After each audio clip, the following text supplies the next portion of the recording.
Kapioioi e tohu aroha hokainga.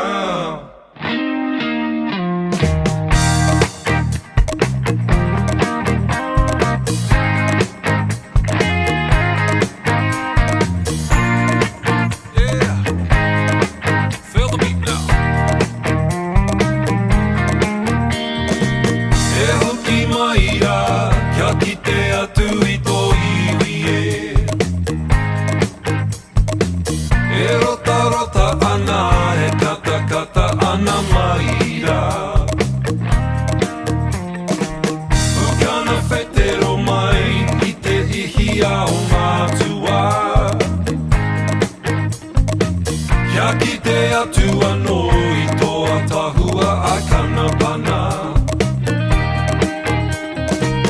Upuhia I te hau, ka pohia a kuroi mata.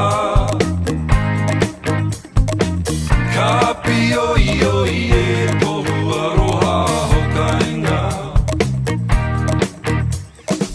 Welcome home like Dave Darby said. Riqi mai, I bid you welcome.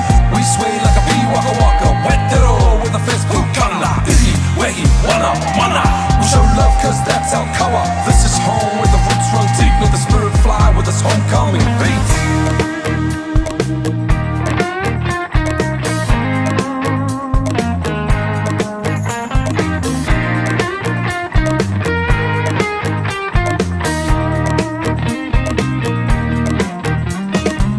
We bid you welcome cause you've been gone such a long time.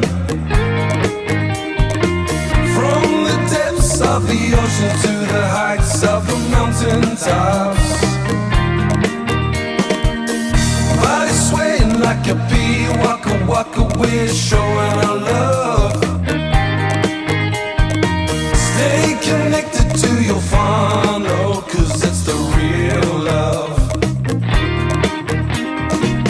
Upuhia e te hau, ka pohia a kuroi mata. Kapioioi e tohu aroha hokainga. Haramai le te kāra na ringa, whina tia embracing soon.